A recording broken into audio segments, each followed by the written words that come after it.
হরে কৃষ্ণ আমার প্রিয় ভক্তগণ, সকলকে আমার প্রণাম এবং ভালোবাসা। আশা করি আপনারা সবাই ভালো আছেন। আমি আগের ভিডিওতে আপনাদের সাথে ভগবদ গীতা নিয়ে কিছু শ্লোক নিয়ে আলোচনা করেছিলাম, 3টে যোগের কথা বলেছিলাম এবং 700টি শ্লোক এবং 18টি অধ্যায়ের মধ্যে আমরা 3টে অধ্যায় নিয়ে আলোচনা করেছিলাম। বাকি অধ্যায়গুলো নিয়ে আমরা একটু আলোচনা করব, চেষ্টা করব আমি যতটুকুনি বুঝেছি।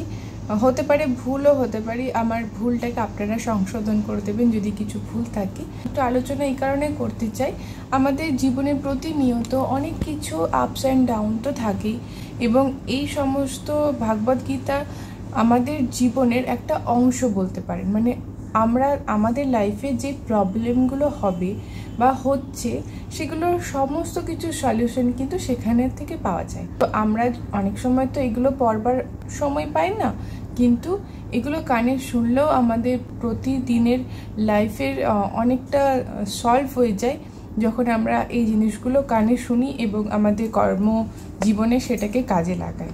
চেষ্টা করবো যে আপনারা আমাদের ভিডিও লাস্ট পর্যন্ত জুড়ে থাকবেন। তবে হ্যাঁ, আমি আপনাদের সাথে শেয়ার করছি, আগেও বলেছি যে আমি চাই যে আমার নিজের যে পজিটিভ যে চিন্তা ভাবনা আছে বা ঠাকুরকে নিয়ে আমার যে ভাবনা আছে, আমি সেই ভাবনা থেকে কথা বলি না। আমি ধর্মীয় বিজ্ঞ কোনো মানুষ না, আমি এই বিষয়ে বিশাল কিছু জানি।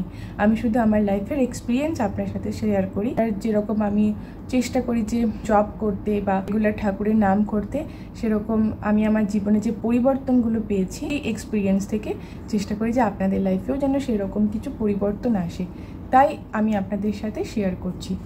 আমরা 3টে যোগের কথা বলেছিলাম, অর্জুন বিষাদ যোগ, সাংখ্য যোগ এবং কর্মযোগ। তো আমাদের নেক্সট যে যোগটা আছে সেটা হচ্ছে জ্ঞানযোগ। তো জ্ঞানযোগে বলেছে আত্মার চিন্ময় তত্ত্ব, ভগবত তত্ত্ব এবং ভগবান ও আত্মার সম্পর্ক, এই সব অপ্রাকৃতিক তত্ত্ব জ্ঞান বিশুদ্ধ ও মুক্তিপ্রদায়ী। এই প্রকার জ্ঞান হচ্ছে নিঃস্বার্থ ভক্তিমূলক কর্মের ফলস্বরূপ।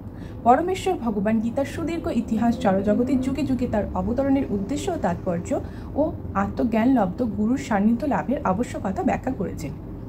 আত্মার চিন্ময় তত্ত্ব অর্থাৎ আত্মার যে চৈতন্যের যে তত্ত্ব, ভগবত তত্ত্ব এবং ভগবান আত্মার যে সম্পর্ক, সেই যে জ্ঞানটা আছে সেটা আমাদেরকে অনেক মুক্তি করে দেয়। আমাদের যে মায়াবী যে জগৎ, সেইখান থেকে আমাদেরকে যদি এই জ্ঞানগুলো নিই, এই তত্ত্বগুলো সম্পর্কে জানি, তাহলে আমাদেরকে মুক্ত করে দেয়।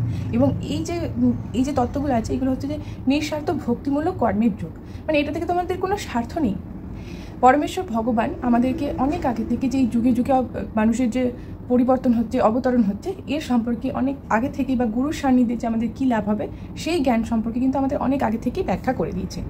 সন্ন্যাস যোগ বহির্বিচারে সকল কর্তব্য কর্মেও সাধন করলেও সেগুলোর কর্মফল পরিত্যাগ করার মাধ্যমে জ্ঞানবান ব্যক্তি পারমার্থিক জ্ঞান তত্ত্বের অগ্নিস্পর্শে পরিশুদ্ধি লাভ করে, ফলে শান্তি, নিরাসক্তি এবং চিন্ময় অন্তর্দৃষ্টি এবং শুদ্ধ আনন্দ লাভ করেন।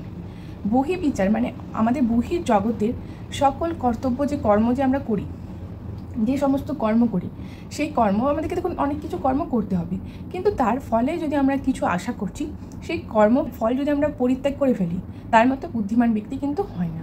এবং এইগুলো যদি আমরা পরিত্যাগ করে ফেলি, তাহলে কিন্তু আমরা একটা শান্তিপূর্ণ জীবনযাপন, যেটাতে কোনো আসক্তি থাকবে না এবং মনের দিক থেকে একদম শুদ্ধ আনন্দ লাভ করতে পারি। ধ্যানযোগ কি? নিয়মতান্ত্রিক ধ্যান চর্চার মাধ্যমে অষ্টযোগ অনুশীলন, মন ও ইন্দ্রিয় আদি দমন করে এবং অন্তর্যামী পরমাত্মার চিন্তায় মনকে নির্দিষ্ট রাখে। এই অনুশীলনের নামে পরমেশ্বরের পূর্ণ ভাবনারূপ সমাধি অর্জিত হয়। নিয়মতান্ত্রিক ধ্যান চর্চা কি? আমরা যদি নিয়ম মেপে, মানে ধরুন আমি চেষ্টা করব, আমি আজকে ধরুন নিয়ম মানে কি, নিয়ম শৃঙ্খলা সারাদিনে 1 মেলা জপ করব, এটা একটা নিয়ম হলো আপনার। এই নিয়ম মেনে যদি আপনি সারাদিনের কোনো একটা সময় কি 2টো সময় কি 3টে সময় ধ্যান চর্চা করেন এবং মন, তখন নিয়ম মেনে যখন আপনি এই জিনিসটা করবেন না, তখন আপনার মন এবং ইন্দ্রিয় এগুলো কিন্তু বাইরের আসক্তি থেকে আস্তে আস্তে দমন করে দেবে, বাইরের আসক্তিকে আস্তে আস্তে দমন করে দেবে। এবং তখন আপনি কি করবেন, পরমাত্মার সাথে নিজের একটা সংযোগ স্থাপন করতে পারবেন। তখনই হবে আপনার কৃষ্ণকে আপনি উপলব্ধি করতে পারবেন। অনেকেই বলে না যে আমি কী করে কৃষ্ণকে উপলব্ধি করব। আগে সেই রাস্তাটা তো আমাদেরকে তো শুরু করতে হবে। নিয়ম মেপে তাকে ডাকার একটা পদ্ধতি আছে, তাকে জানার একটা পদ্ধতি আছে। আগেকার দিনে ঠাকুরকে ডাকতে হতো কত সাধনা করে, কতজনা কত সাধনা করতো, তপস্যা করতো, দিনের পর দিন পাহাড়ে গিয়ে জঙ্গলে গিয়ে তপস্যা করছে। কিন্তু আমাদের মহাপ্রভু শ্রী চৈতন্যদেব তো আমাদেরকে শিখিয়ে দিয়েছেন যে এখন কত সহজে কিভাবে করা যায়, ঠাকুরকে সহজেই পাওয়া যায়। যখন আপনি এইভাবে নিয়ম মেপে কৃষ্ণের ধ্যান করতে থাকবেন, তখন আপনি কৃষ্ণের স্বরূপ অনায়াসে উপলব্ধি করতে পারবেন। তখন আপনার নিজের থেকে মনে হবে যে কোনো ভক্তিমূলক কাজ আমি করি, কোনো কীর্তনের সাথে যুক্ত হয়, নিজেকে আর কি সেদিকে আত্মসমর্পণ করে ফেলবেন। আজ আমরা এই কটায় আলোচনা করলাম। নেক্সট ভিডিওতে আমি আবার আপনাদের সাথে আসব এবং বাকি বিষয়গুলোকে নিয়ে আলোচনা করব।